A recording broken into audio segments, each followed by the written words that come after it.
2009, 2014. Nah, analisis kemampuan public speaking anggota DPRD Kota Makassar masa bakti 2009 sampai 2014. Jurnal Komunikasi Kareba, kolom 1 nomor 1 Januari sampai Maret 2011. Dari judul ini saja kita sudah bisa tahu bahwa memang keterampilan yang berhubungan dengan public speaking adalah keterampilan yang mutlak diperlukan. Khususnya pada contoh ini berkaitan dengan kemampuan public speaking anggota Dewan Perwakilan Rakyat Daerah di Kota Makassar. Ya, jadi pada materi ini kita akan belajar bagaimana mereka bisa menyampaikan pesan-pesan, ide-ide, dan berbagai informasi yang berkaitan dengan Kota Makassar untuk kemudian disampaikan pada masyarakatnya. Ya. Diharapkan masyarakat tersebut menjadi paham dan mengerti apa yang dimaksud, untuk kemudian mereka bisa menyalurkan idenya, menyalurkan aspirasinya, ya, menyampaikan kebutuhannya kepada perwakilannya, ya, perwakilan masyarakatnya yang terpilih menjadi anggota DPRD Kota Makassar. Di sini sampaikan bahwa penelitian ini, dimaksud untuk menganalisis tingkat pengetahuan tentang kemampuan berbicara di depan umum para anggota DPRD Kota Makassar. Tentu mereka memiliki kemampuan public speaking yang bagus. Bisa dibayangkan kalau ya tidak memiliki kemampuan itu, tentu sulit untuk kita bisa memahami apa yang ingin disampaikan. Demikian juga kita. Kita selaku mahasiswa, kita selaku pegawai, kita selaku manajer, maka kita wajib memiliki keahlian yang berhubungan dengan kemampuan berpidato yang baik, kemampuan public speaking yang benar. Sehingga kita bisa tahu dan mengerti bagaimana caranya agar audiens itu mendengarkan pidato kita. Bagaimana caranya agar pengunjung atau penonton itu mendengarkan pembicaraan kita. Nah, keterampilan public speaking serta kepribadian dalam berpidato pada masing-masing anggota dalam memerankan dirinya sebagai komunikator politik yang profesional. Ya, komunikator politik yang profesional. Hasilnya apa? Hasil riset ini menunjukkan bahwa tingkat pengetahuan public speaking DPRD Kota Makassar memiliki proporsi terbalik. Lalu tingkat keterampilannya dalam berkomunikasi dalam rapat-rapat cenderung emosional dan seringkali dengan suara yang tinggi. Nah, hal ini dipengaruhi oleh karakter dan temperamen individu yang didasari atas kepentingan politik sebagai sebagian besar anggota dewan. Nah, ini tentu tidak boleh ditiru ya. Dalam rapat-rapat cenderung emosional dan seringkali dengan suara yang tinggi. Ya, emosional. Itu perilaku yang keliru, yang salah. Ya, cenderung apa? Cenderung sabar. Ya, cenderung mampu memberikan argumentasi yang jelas dan logis, tidak diikuti oleh emosional untuk kemudian kita menyerang pribadi seseorang. Ya. Dan dilakukan apa? Yang proporsional, menggunakan nada yang tidak terlampau tinggi, ya, melalui argumentasi yang jelas dengan data-data yang jelas, tidak menyerang pribadi seseorang. Nah, itu yang menjadi penting ketika kita berdiskusi, ya. Kita tidak menjadi emosi, tidak menjadi mengucapkan ya kata-kata yang tidak pantas diucapkan, ya, untuk kemudian kita tidak memiliki data-data yang akurat yang mendukung dasar argumentasi kita. Jika itu kita lakukan, maka tentu etika dan karakter kita menjadi pertanyaan. Public speaking adalah kegiatan di depan publik. Tampil di depan publik untuk sekarang ini tampaknya menjadi bagian dari gaya hidup. Cara dan gaya hidup ya, dalam kerangka pikir Maslow, barangkali ini bisa dikategorikan sebagai akhir atau puncak dari pengaktualisasian diri. Ya, kita mengaktualisasikan diri kita berdiskusi dengan pimpinan, kita berdiskusi dengan bawahan, kita berdiskusi dengan teman, maka diperlukan sikap yang cenderung harus sabar, kan gitu ya. Tidak boleh emosional dan tidak menggunakan suara yang tinggi. Ya, ini kan contoh buruk sekali ya. Apa-apa cenderung emosional dan sering kali dengan suara yang tinggi. Nah, ini tentu tidak layak untuk kita tiru. Ya, yang layak apa? Yang layak cenderung untuk menjadi orang yang penyabar, kan gitu ya. Menjadi dengan suara yang tidak terlampau tinggi dan tidak juga terlampau rendah, ya sehingga orang tetap bisa paham. Persoalannya walaupun tiap orang menginginkan semua, ya aktualisasi diri ini, namun tidak semua orang tahu dan paham bagaimana mengaktualisasikan dirinya melalui pidato. Pada kenyataannya, ada orang yang demikian merasa bangga dengan citra diri dan pembicaraan yang telah ditampakkan, namun ada pula yang tidak merasa bangga dengan citra dirinya sendiri. Jadi dia menceritakan dirinya sendiri, menceritakan apa yang telah dilakukannya sendiri. Nah, dia ceritakan dirinya dulu, baru kemudian dia bercerita tentang orang lain. Dia bercerita tujuan-tujuannya. Dia bercerita bagaimana dia telah melaksanakan ya target-targetnya dan target-target yang lain yang belum dilaksanakan. Untuk terakhir ini, ia sesungguhnya ingin tampil di depan publik dengan cara mengagumkan dan mempesona. Tetapi apalah daya, pengetahuan, wawasan, dan pemahaman tidak dimilikinya secara baik. Nah, ya. Pengetahuan, wawasan, dan pemahaman tidak dimilikinya secara baik. Kita harus bisa memiliki pengetahuan yang bagus, wawasan, dan pemahaman yang bagus. Supaya apa? Supaya kita bisa tampil. Ya, kita bisa muncul di hadapan orang. Nah, sama halnya ketika kita belajar juga sama. Ketika kita belajar, kita mencoba untuk serius belajar, serius untuk memperhatikan, serius untuk menyiapkan berbagai peralatan tulis yang akan berhubungan dengan pembelajaran itu sendiri. Sehingga kita bisa dapat apa? Kita bisa dapat pengetahuan, wawasan, dan pemahaman. Nah, ya. Pengetahuan, wawasan, dan pemahaman. Jika tidak, ya nggak dapat apa-apa. Ya, pengetahuan nggak ada, kan? Wawasan nggak ada, pemahaman nggak ada, ya, nggak dapat apa-apa. Tapi kalau kita belajar sungguh-sungguh, maka tentunya orang yang belajar dan yang tidak itu bedanya jauh sekali, ya. Orang yang rajin belajar, ya, itu bedanya tentu tidak sama dengan orang yang malas belajar, gitu. Karena mungkin sama ya, ya. Kemampuan berpikir orang yang belajar, orang yang punya pengetahuan dan yang tidak punya pengetahuan itu bedanya tentu jauh, ya. Uh, tidak tidak bisa sama. Nah, sehingga kita tentu haruslah menjadi orang yang memiliki pengetahuan yang bagus, wawasan yang bagus, dan pemahaman yang baik pada materi yang kita suka, ya, pada materi yang kita tertarik untuk mendalami di dalamnya. Ada juga jenis orang yang benar-benar merasa tidak punya nyali untuk menampilkan cita dirinya sekaligus tampil sebagai seorang pembicara. Dia terbakar oleh ketakutan yang dimunculkannya sendiri. Nah, ada juga orang yang memang dia tidak berani tampil, tidak berani untuk menyampaikan ide-idenya. Nah, ini tentu ya butuh proses, butuh waktu. Sama halnya ketika kita menjadi seorang tenaga marketing, tenaga pemasaran.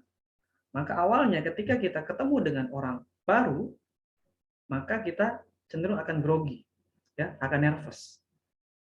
Ya, namun dicoba terus, ya, terus dicoba dan dicoba, ketemu orang baru, ketemu dengan pimpinan, upayakan kita selalu mampu berpikir kritis, ya, untuk kemudian kita kasih saran, kasih ide, kasih inovasi, ya. Jangan sekedar datang dan pulang, ya. Tentu tidak seperti itu. Kita datang, kemudian kita selesaikan tugas dan tanggung jawab kita, lalu kita berdiskusi, kita kasih saran, kita kasih ide untuk bisa mengatasi masalah di organisasi kita, ya, untuk bisa memberikan solusi. Tidak hanya sekedar datang, duduk, dan pulang. Kemudian, kembali ke topik ini, dia terbakar oleh ketakutan yang dimunculkannya sendiri. Di hadapan banyak orang dia terkapar dalam kecemasan dan kekhawatiran. Sungguh dalam situasi kondisi seperti sekarang ini, menjadi orang yang mampu menampilkan citra diri secara positif adalah amat penting dan amat sangat bermanfaat. Nah, ya. Ketika kita dipercaya untuk mendapatkan posisi jabatan yang bagus, maka kita akan memiliki staff, ya. Kita akan memberikan arahan-arahan kepada staff kita. Nah, ya. Arahan-arahan itulah yang disebut dengan contoh public speaking yang sederhana. Morning briefing. Pagi-pagi setiap Senin kita di kantor, di organisasi, itu ada morning briefing, ya kita briefing. Melihat bagaimana perjalanan pekerjaan selama seminggu, selama sebulan, untuk direview oleh pimpinan. Nah, ya. Untuk dievaluasi dan diawasi. Kalau nggak nanti asal-asalan aja kerjanya, kalau nggak diawasi ya. Kerjanya apa yang disuruh, apa yang dikerjakan, karena nggak diawasi. Ya. Nggak ada yang mensupervisor. Jadi kerjanya tidak terarah dan teratur. Tapi kalau diawasi, dia akan terarah. Kemudian, pada saat yang sama, menjadi pembicara yang baik, berpengalaman, berpengetahuan, juga amatlah penting. Ya, pembicara yang baik, berpengalaman, berpengetahuan, amatlah penting. Tidak ada keburukan apapun apabila Anda bisa menampilkan cita diri yang positif, sekaligus mampu tampil sebagai seorang pembicara yang mengagumkan dan mempesona. Tampilkan cita diri yang positif. Kita nggak mau terus-menerus menjadi staff, ya, melakukan hal teknis. Kita ingin memiliki jabatan. Ya. Ketika nanti sarjana ekonomi kan kita tidak mungkin serta selalu menjadi staff. Tentu kita juga ingin menjadi manajer, eksekutif manajer pada perusahaan. Kalau di kedinasan ya jadi kepala seksi, dedikasinya, kepala bidang, baru naik lagi kepala dinas dan seterusnya ke atas. Jadi sekda. Nah, itu menjadi tujuan kita sehingga kita bisa mendapatkan penghasilan tambahan yang lebih besar dari sebelumnya.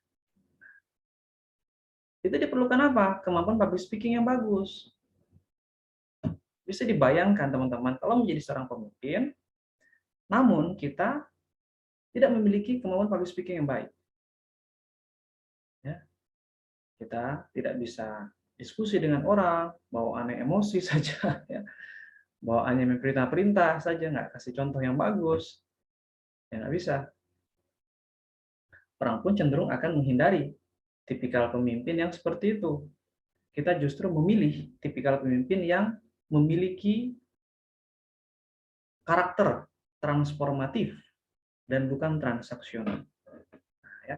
Transformatif itu apa? Cenderung mengajari, cenderung mengayomi, cenderung untuk mentransformasikan pengetahuan yang dimiliki sebelumnya untuk diduplikasi, ya, untuk diajarkan pada bawahannya. Saya marketing, katakanlah saya marketing dan saya berhasil menjual produk A atau produk B, maka naiklah jabatan karena ada prestasi. Ya, ingat ya, naik jabatan itu ada prestasi. Ya, turun jabatan karena ada masalah. Gitu ya. Jabatan diturunkan karena buat masalah. Tapi kalau ada prestasi naik jabatannya, ada prestasi naik lagi. Nggak mungkin kalau nggak ada prestasi tiba-tiba naik jabatan. Ya, kecuali kalau dengan orang dalam ya, ada kenalan, tiba-tiba naik jabatan tanpa ia berprestasi. Tapi kalau cara normal itu harus ada prestasi. Kalau dari sisi marketing harus ada omset yang tercipta. Nah, omset berapa? Naik lagi omset berapa? Komisi bertambah. Komisi bertambah dan seterusnya. Nah, itulah yang diinginkan kita bersama sehingga kita itu bisa bersemangat ya, sehingga kita itu berani berwirausaha, berani membuka usaha. Nah, ini sebetulnya yang diharapkan ya. Kita bisa confidence untuk membuat proposal bisnis, buka usaha, buka bisnis. Nah, itu apa? Itu goals dari kampus. Menciptakan entrepreneur muda. Ya. Nah, kita tidak ada yang hina kalau kita buka usaha, tidak ada. Ya, tidak mentang-mentang mereka yang bekerja jadi pegawai itu stratanya lebih tinggi, enggak, kata siapa? Ya sama aja. Nah, ya, sama saja kita buka usaha justru kita menciptakan lapangan kerja. untuk mereka yang tidak bekerja. Gitu ya, menciptakan lapangan kerja. Nah, jadi posisi apapun, pemilik usaha, pemilik modal, pejabat, semua mutlak memerlukan keahlian yang berhubungan dengan komunikasi. Sama halnya saya, ketika saya berbicara, saya harus mampu memiliki pengetahuan yang mumpuni pada topik yang sedang dipilih. Dan bisa dibayangkan kalau saya tidak memiliki hal itu, maka apa yang disampaikan tidak bisa difahami oleh siswanya. Apa yang manajer sampaikan, contoh, tidak bisa difahami oleh staf di bawahnya. Pada gilirannya apa? Manajer itu akan di-cut. Kenapa? Karena tidak menciptakan omset. Marketingnya itu tidak menciptakan omset. Sama halnya ketika kepala seksi ataupun kepala bidang, kasih-kasihnya ini ya kerjanya berantakan, kerjanya nggak beres gitu loh. Ya diganti, dimutasi. Kalau ada masalah didemosikan, diturunkan. Ya, bukan dipromosikan. Kalau dipromosikan itu ada prestasi namanya. Kalau diturunkan ada masalah. Kalau dimutasi sih biasa aja. Dipindah sana pindah sini itu bukan prestasi karena memang sudah waktunya ya dimutasi mutasi. Tapi kalau udah sampai promosi ya itu berarti kita memiliki prestasi di sana. Yang salah satunya diukur melalui kemampuan public speaking. Oke. Kita lanjut lagi. Contoh, ya hal itu tampak dalam komunikasi politik. Sebagai contoh Gus Dur, rapat gabungan Komisi 2 dan 3 dengan jajaran Kejaksaan Agung pada 17 Februari 2005. Rapat dengan pendapat antara Komisi 7 dan jajaran direksi baru Pertamina pada 10 Februari 2009. Memanasnya situasi antara dua pihak itu bukan karena perdebatan masalah substansi yang dibicarakan, namun lebih karena kurang piawainya komunikator politik dalam menggunakan bahasa sehingga pihak lain menjadi sangat tersinggung. Pada sisi lain, kesantunan dalam berkomunikasi politik oleh sebagian pihak dianggap sebagai belenggu komunikasi, seperti tampak pada berbagai komentar atas peristiwa debat Capres dan Cawapres 2009. Berdasar hal itu, ada kontradiksi penggunaan aspek kesantunan berbahasa dalam beberapa contoh peristiwa komunikasi politik di atas. Nah, tentu santun dalam berbahasa adalah hal yang mutlak dan tidak bisa ditawar-tawar lagi. Bayangkan kalau kita berbicara tidak santun. Ya. Untuk apa kita sekolah tinggi-tinggi kalau kita berbicara ini tidak bisa dijaga? Terus nggak usah sekolah aja gitu. Kita sekolah ini melatih bagaimana kita tahu mengucapkan yang benar, beretika yang bagus. Ya, kita tahu bahwa ini tuh salah, ini tuh benar, kan gitu. Kalau kita masih ya tidak mampu berbahasa dengan baik, ya bagus masuk sekolah aja. Jadi kita sekolah, kita kuliah ini agar kita tuh tahu bagaimana kita bisa berbicara dengan santun, dengan sabar, tidak dengan tidak dengan nada tinggi. Nah, nada sedang-sedang aja, santai-santai aja, bro. Tenang-tenang aja. Nah, itulah yang diinginkan. Ya. Jadi, kesantunan dalam berkomunikasi, menjaga etika, tingkah laku, kesopanan, itu adalah hal yang diterima di mana-mana. Kan gitu. Hal yang diterima di mana-mana. Kita santun, ya, kita rajin, kita jujur, kita disiplin, kita bertanggung jawab. Itu hal yang semua orang akan terima. Ya. Dan meskipun nanti bisa aja ada yang mengatakan oh pencitraan atau apa gitu kan. Apalah namanya kaum yang ada penyakit hati itu, ya nggak masalah, abaikan aja. Kita fokus pada pelaksana bagaimana kita bisa mengaplikasikan penggunaan aspek kesantunan berbahasa. Nah ini penting kita belajar public speaking ya. Penggunaan aspek kesantunan berbahasa, kesantunan dalam berkomunikasi. Masa dianggap sebagai belenggu komunikasi? Enggak. Justru kita santun, orang akan mudah terima. Namun kalau kita emosi, cenderung, nah, cenderung sudah kalau kita emosi itu, kalaupun kita benar, kalau kita emosi itu bisa menjadi salah. Nah, yang salah kalau dia tetap santun, dia bisa jadi benar, gitu. Ya, nah maka kita harus dalam posisi yang tetap santun, santuy saja.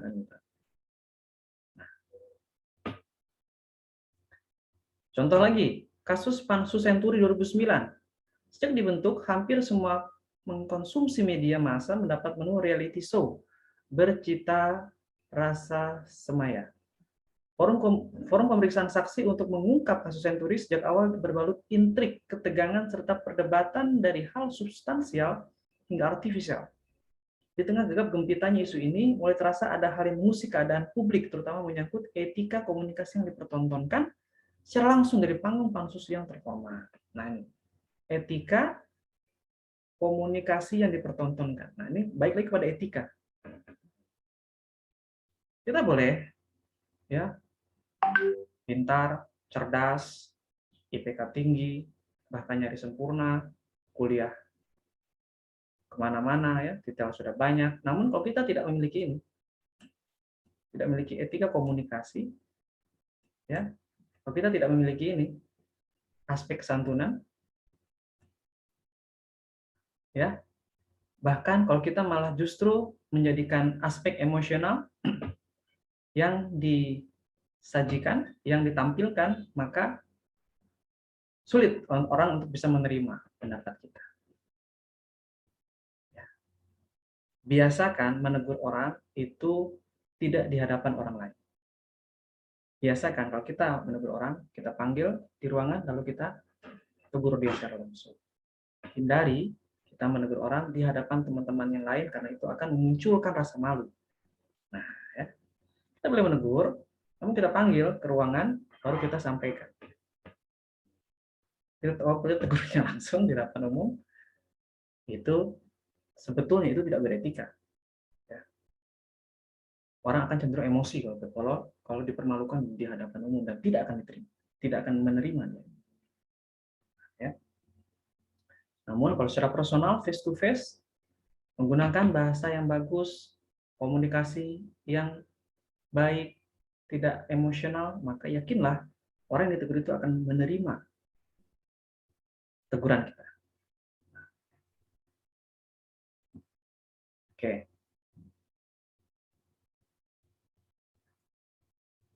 Ini Graeber 1976 telah menemukan paling tidak ada 5 fungsi bahasa politik. Pertama sebagai fungsi informasional, kedua agenda setting, ketiga interpretasi dan penghubungan ya, dan penghubungan yang mengacu pada konstruksi, keempat proyeksi masa lalu dan masa depan.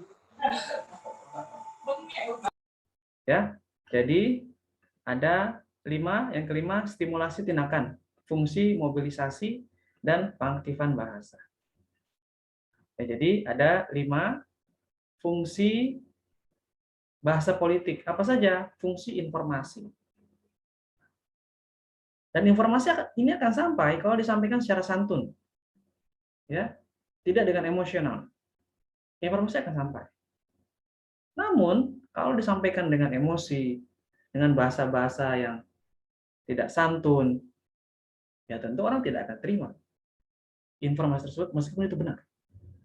Meskipun informasi tersebut benar, kalau disampaikan dengan bahasa yang dengan nada tinggi, dengan nada emosi, maka orang cenderung akan menolak. Yang kedua adalah agenda setting. Sebuah proses di mana komunikator mencoba mengidentifikasikan dirinya dengan isu yang berkembang. Nah, agenda setting. Isu berkembang apa saat ini? Speaking melalui virtual class, webinar melalui Zoom application, melalui Google Meet, pembelajaran sinkronus dan asinkronus, method system. Nah, itu menjadi acuan kita belajar untuk bisa menjadi seorang komunikator yang baik.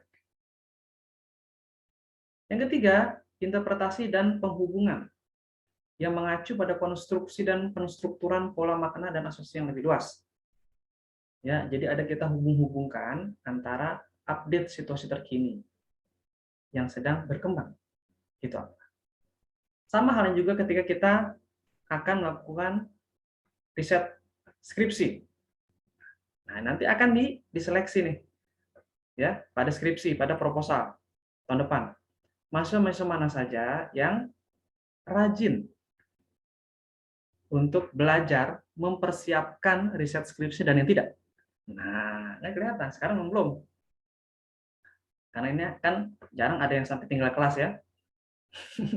Karena ujiannya jelek ya. Saya tetap akan diluluskan, jarang ada yang tidak lulus mata kuliah. Tetap akan diluluskan ya.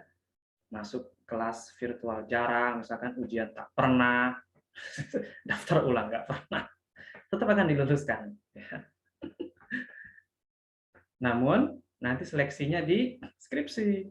Nah, akan kelihatan mana saja mahasiswa yang serius, yang malas, yang cenderung nanti menjadi mahasiswa abadi gitu ya, nggak selesai, dan yang cepat. Nah, itu nanti akan kelihatan.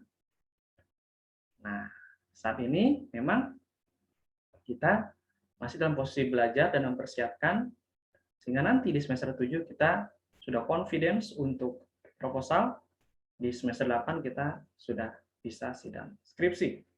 Yang keempat adalah proyeksi masa lalu dan masa depan. Nah, proyeksi masa lalu. Nah, sering saya katakan bahwa cerminan kita hari ini adalah refleksi masa lalu kita. Oke. Masa lalu kita itu berbuat apa? Itu adalah cerminan kita sekarang. Sekarang kita berbuat apa? Cerminan masa depan. Gitu ya. Cerminan masa depan. Sekarang kita berbuat apa nih? Nah, itu adalah cerminan masa depan. Masa lalu kita berbuat apa? Itulah keadaan kita sekarang. Sekarang kita melakukan apa? Itulah refleksi ke depan. Nah, seorang public speaking yang bagus, dia harus mampu memberikan goals yang tinggi, tujuan yang besar, sehingga kita akan ada semangat, akan ada motivasi di sana, akan ada energi di sana. Ya, tidak justru pesimisme yang ditawarkan, namun justru optimisme yang disajikan. Itulah guna kita menjadi seorang pemimpin atau calon pemimpin. Kita di kantor, ya, kita di organisasi, maka kita motivasi staf kita untuk bisa semangat belajar, semangat bekerja. Nah, bayangkan kalau staf kita itu malas-malasan bekerja. Diukur dari apa? Datang terlambat, ya kan?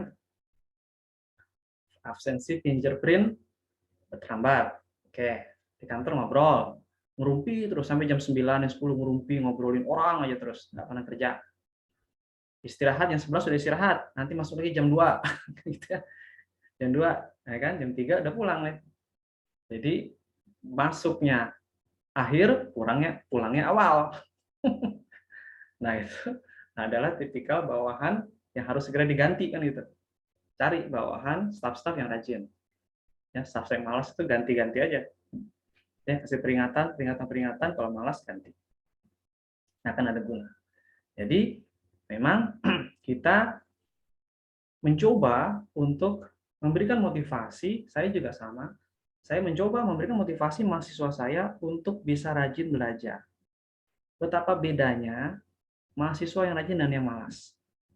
Kalau kita hubungan dengan agama, betapa bedanya orang yang rajin beribadah dan yang tidak beribadah. Ya. Itu bedanya bumi langit ya. Bedanya itu bumi dan langit. Orang yang jujur dan yang tidak, itu beda jauh. Hitam dan putih, itu tidak akan mungkin pernah bisa sama. Itu beda. Nah, jadi kita sama-sama saling memotivasi, saya memotivasi diri saya sendiri untuk bisa aktif belajar.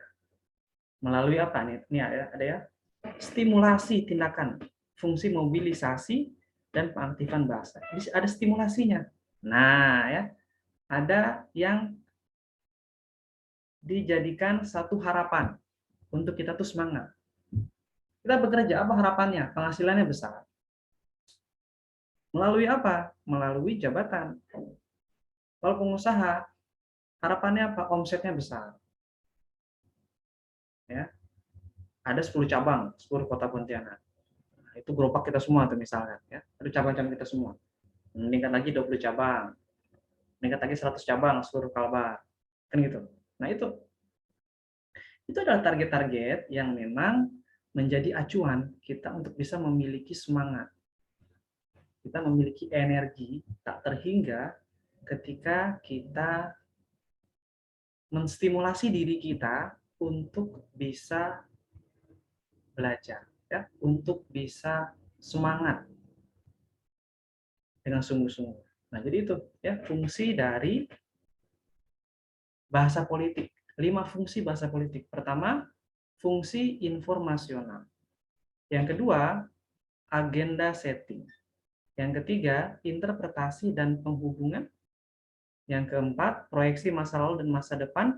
Yang kelima, stimulasi tindakan fungsi mobilisasi, ya, terutama pada kata stimulasi. Nah, jadi manfaatnya apa? Manfaatnya kita itu menjadi semakin semakin bersemangat. Terus saja sampaikan hal yang positif. Yakinlah bahwa kalau kita menyampaikan hal yang positif melalui etika tadi, ya, melalui etika dan sopan santun, maka itu akan balik ke diri kita juga. Kita berbuat baik itu untuk diri kita. Kita nolong orang itu untuk diri kita, bukan untuk siapa. Itu akan balik kepada diri kita sendiri. Sehingga apa yang kita lakukan itu sebetulnya akan kembali kepada diri kita sendiri dan tidak kepada orang lain. Nah, itu dicamkan. Ya. Apa yang kita lakukan itu balik ke diri kita. Kita rajin belajar, ya untuk kita. Kita malas belajar, ya untuk kita, gitu loh. Bukan untuk orang lain. Ya, bukan untuk siapa-siapa. Kita di kantor, kita rajin bekerja, menjalankan tanggung jawab untuk siapa? Untuk kita. Nah, pimpinan itu mengawasi aja. Oh, gini. Oh, gini. Anda, teman-teman rajin belajar, ya, malas belajar, atau hanya ini, saya juga nggak akan ada masalah. Karena hukumannya itu nanti akan diterima setelah wisuda. Nah, setelah teman-teman sudah mendapatkan gelar sarjana ekonomi, terus soal gitu. Ya, terus gimana nih sarjana ekonomi kan gitu. Namun kalau teman-teman rajin belajar, sekarang sudah menempa diri, menempa pengetahuan yang berkaitan dengan ekonomi, yang berkaitan dengan keuangan, pemasaran, dan sumber daya manusia, yakinlah orang-orang yang memiliki pengetahuan, maka dia akan memiliki agenda. Nah, akan memiliki setting. Nah, akan ada perencanaan di sana. Ya, akan ada agenda. Dan agenda ini dihubungkan dengan interpretasi dan penghubungan, ya, pada keadaan terkini, ya, pada situasi yang terkini. Yang keempat adalah proyeksi masa lalu dan masa depan. Proyeksi masa lalu dan masa depan. Ya, kita merefleksikan diri kita saat ini kita sudah sedang apa, kita syukuri, untuk kemudian kita mengstimulasi diri kita agar kita bersemangat mewujudkan masa depan. Nah, ya, dan kita bersemangat untuk mewujudkan masa depan. Kalau enggak, siapa lagi yang akan bersemangat selain diri kita sendiri? Kan gitu. Ya, bukan orang lain. Ya nggak ada, ya. Kan orang lain, diri kita sendiri yang menyemangati diri kita. Itu namanya internal motivation, motivasi diri dari dalam diri sendiri, bukan eksternal. Eksternal sebentar aja, pimpinan kasih motivasi sesaat aja, habis itu kita sendiri, kita bisa tahu mana saja, saya bisa tahu mana saja mahasiswa yang memang rajin dan yang tidak, mana saja kalau kita jadi pemimpin, mana saja staff di bawah kita yang rajin dan yang tidak. Dan biasanya, ya,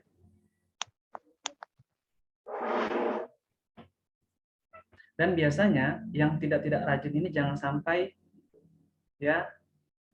sampai memunculkan sifat mempengaruhi yang lain juga. Jangan sampai memiliki sifat merusak gitu, ya.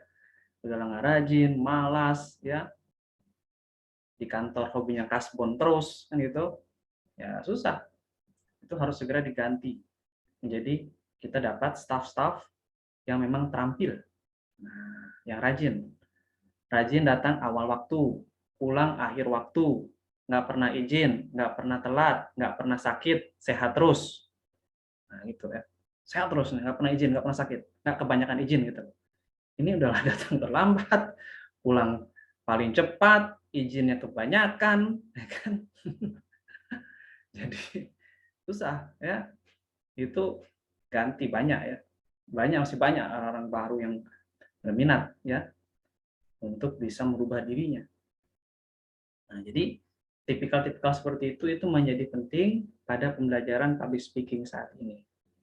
Teman-teman semua diharapkan bisa mampu untuk melatih dirinya dalam berbicara di hadapan umum, utamanya berkaitan dengan ini ya, utamanya berkaitan dengan ini, aspek kesantunan berbahasa. Nah, ini aspek kesantunan berbahasa. Nah, sekali lagi saya katakan, ya percuma kita sekolah tinggi-tinggi, detail kita banyak, ya, namun kita tidak bisa memiliki kesantunan dalam berbahasa.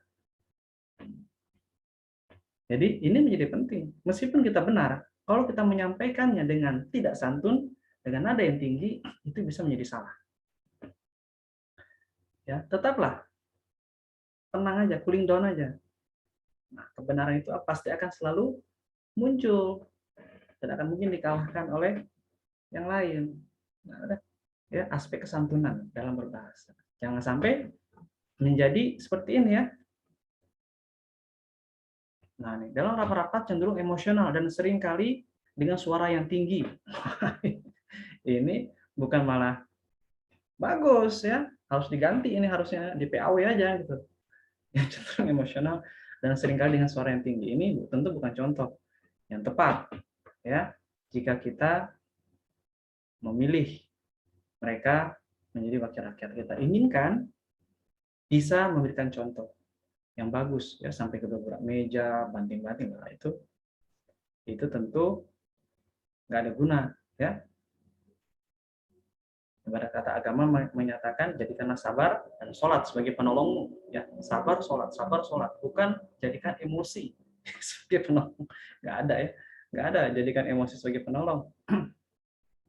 Kesabaran itulah jadikan penolong, maka kita akan merasakan manisnya kesabaran, puas ya, kita akan merasakan manisnya kesabaran. Oke, jadi secara sekilas materi kita saat ini berhubungan dengan public speaking yang dikaitkan dengan berbicara di depan umum. Sini dikatakan bahwa public speaking adalah kegiatan berbicara di depan umum, tujuannya adalah menyatakan pikiran, pendapat, ide, dan gagasan guna memberikan gambaran tentang satu hal. Nah, ya. Kegiatan berbicara di depan umum tujuannya adalah menyatakan pikiran, pendapat, ide, gagasan guna memberikan gambaran tentang satu hal. Apa ide kita? Oke? Apa gambaran kita? Apa pendapat kita? Nah, ini menjadi penting. Ya, sehingga kita jadi pegawai ataupun karyawan tidak sekedar yes yes saja, yes siap, yes siap. Nah, ini kita kasihlah idenya, kita kasih pendapat, kita kasih pikiran ya. Dan sekedar siap saja. Kita kasih sharing, diskusi. Nah, sehingga kedekatan dengan pimpinan itu menjadi penting. Nggak ada gap di sana, nggak ada jeda. Kita harus bisa dekat dengan pimpinan. Nah, kalau kita pegawai, ya, kalau kita pengelola usaha, kita harus dekat dengan bawahan kita. Terus dekat dengan pegawai kita, karyawan kita, sehingga akan ada interaksi di sana. Public speaking biasanya digunakan oleh seseorang pemimpin untuk membangun opini, mengkomunikasikan kebijakan, memprovokasi massa, menjual produk, meyakinkan klien, memberikan informasi, dan lain sebagainya. Nah, itu tadi ya, mengkomunikasikan kebijakan, memprovokasikan massa atau politik ya. Menjual produk, meyakinkan klien, memberikan informasi, dan lain sebagainya. Ya, jadi sekali lagi saya sampaikan bahwa kita sama-sama belajar untuk bisa menjadi seorang public speaking yang bagus. Ya, kita sama-sama saling memotivasi. Saya tidak akan sibuk mengurusi teman-teman saja kan gitu ya. Terserah mau rajin, mau malas atau gimana. Karena dengan saya tetap memotivasi, maka itu kan akan kembali kepada diri kita sendiri. Sekali lagi saya sampaikan bahwa kalau kita menyampaikan kata-kata yang positif, saling memotivasi satu sama lain, itu akan balik pada diri kita sendiri. Apa yang kita ucapkan nih, ya, apa yang kita omongkan itu balik ke dirimu sendiri. Nah, ya, akan kembali pada diri kita sendiri. Bahasa ma'rifatnya itu diri mengajar diri, diri mengenal diri. Nah, diri yang mengajar diri kita, diri yang mengenal diri kita, siapa diri kita sebenarnya, kan gitu. Itulah yang menjadi penting untuk kita bisa sama-sama pahami. Jadi, sekali lagi saya sampaikan, masih ada waktu sekitar 2 menit, 3 menit ya, untuk kita bisa mampu memiliki kemampuan public speaking yang bagus, maka kita, menurut artikel ini, intinya adalah di sini. Ya. Intinya adalah di komunikasi. Ya. Nah, penggunaan aspek kesantunan berbahasa. Penggunaan aspek kesantunan berbahasa. Dan tidak dengan apa? Emosional. Dan seringkali dengan suara yang tinggi. Ya, anggota dewan contohnya, anggota dewan DPRD Kota Makassar, masa bakti, tapi artikel ini menyimpulkan yang ditulis pada abstraknya dalam rapat-rapat cenderung emosional dan seringkali dengan suara yang tinggi. Dipengaruhi oleh karakter dan temperamen individu yang didasari atas kepentingan politik. Sebagian besar anggota dewan. Ya, jadi kalau kepentingan politiknya tidak diinikan, langsung, wah, apa kita bisa tampak hebat kalau kita emosi, enggak ya? Tidak akan ada orang yang terkesan dengan orang yang emosi. Yang muak banyak ya, yang terkesan malah enggak. Ya, so jangan dilakukan. Ya. Jangan dilakukan. Tetaplah cenderung untuk bisa sabar. Tetaplah cenderung untuk bisa santai aja gitu, cool down aja. Yakinlah kalau kita dalam posisi yang benar, itu akan benar. Meskipun awalnya kalah, gitu. Ya, ya akan ini dia, akan pada situasi yang menjadi normal kembali. Itu tadi, ya, teman-teman sekalian yang saya hormati, hal ini menjadi penting untuk kita sama-sama memberikan motivasi yang bagus untuk diri saya, diri kita, dan untuk orang lain. Dan untuk keluarga sebenarnya, diri dan keluarga. Diri dan keluarga, selamatkan diri dan keluarga. Kan gitu ya, kalau bahasa agama. Diri dan keluarga, selamatkan diri dan keluarga kita dari siksa api neraka. Kita juga sama, kita selamatkan diri kita. Habis itu kita tolong keluarga kita gitu. Jangan tolong orang lain. Kita selamatkan diri kita bantu keluarga. Orang tua, saudara, adik, itu yang kita bantu. Nah, kan gitu. Namun diri kita dulu juga harus terbantu dulu. Makanya selamatkan dirimu dulu. Selamatkan diri kita. Di situ kita selamat, kita ada keahlian, kita ada skill, dan kita ada income, maka kita bantu keluarga. Nah, udah, diri dan keluarga. Itu dimulai dari kesantunan berbahasa. Nah, ya, kesantunan berbahasa. Kita, katakanlah kita karyawan, kalau kita benar, lalu kita menyampaikan bahasa kepimpinan kita yang nggak santun, ya tentu nggak bisa diterima. Namun kalau kita sampaikan secara santun, secara baik, secara pelan-pelan, ya kan, orang akan cenderung menerima. Makanya biasakan kita memiliki karakter penyabar. Memang ini berat ya. Kalau karakter penyabar ini susah, ya. Namun harus dibiasakan. Kalau nggak bisa. Ya, sifat emosi itu energi kita jadi banyak terkuras kalau kita mulai emosi. Cepat tua gitu ya. Pada kita cepat balik kan gitu. Kita udah emosi cepat balik gitu. Mau cucut balik ya udah emosi aja. Bisa kan? Gitu ya. Kalau mau agak lama sedikit kan gitu ya sabar-sabar gitu. kalau mau ini cepat ya kita emosi. Tentu jangan ya. Tak boleh ya. Nah, jangan. Jadi kita bisa sama-sama belajar dan belajar ya. Bagaimana kita bisa apa ya? Melatih diri kita untuk kita tuh bisa sabar. Utamanya di lingkungan keluarga, utamanya lagi di lingkungan kerja atau di lingkungan usaha kalau kita punya usaha. Nah, itu ya. Pemimpin itu lihat anak buahnya yang sabar dan diangkat. Nggak mungkin pemimpin anak buahnya emosional yang itu diangkat jadi jadi pengawas, nggak mungkin, bahaya sekali itu ya. Pasti sabar yang bisa dijadikan contoh kan gitu.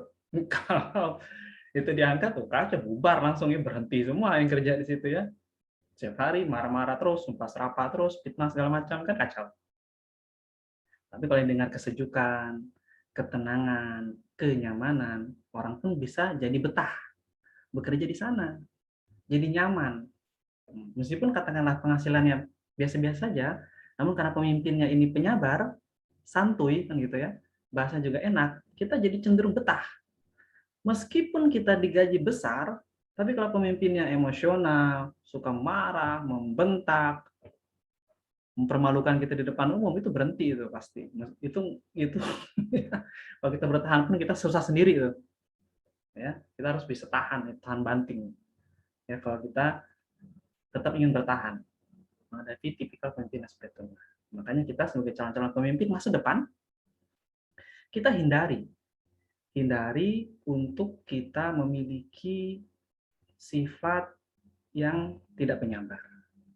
Digantikan menjadi sifat yang sabar. Dijadikan menjadi sifat yang penyantun. Dijadikan menjadi sifat yang tidak emosional. Nah, yakinlah orang-orang yang sabar, yang jujur, yang disiplin, yang bertanggung jawab lah yang akan memiliki potensi keberhasilan dibandingkan mereka yang tidak jujur, ya, tidak disiplin dan tidak bertanggung jawab. Oke, saya kira penjelasan saya cukupkan ya, sudah sekitar 45 menit saya berbicara mengenai public speaking. Saya harapkan teman-teman bisa mendapatkan pengetahuan yang bagus tentang public speaking ini. Next time ya, next meeting, pertemuan selanjutnya, giliran teman-teman yang akan speaking ya, teman-teman yang akan presentasi gantian ya. Ya, kalau saya teruskan tentu teman-teman juga ingin belajar juga kan. Blasius, Esther, Retno kan juga ingin tampil juga kan gitu. Ingin presentasi juga, tentu dengan bahasa-bahasa yang santuy kan gitu ya. Bahasa-bahasa yang enak. Nah, ya orang tuh bisa menerima pidato kita, menerima materi kita jika disampaikan dengan bahasa-bahasa yang bagus. Kemudian itu sudah dibagikan semua ya.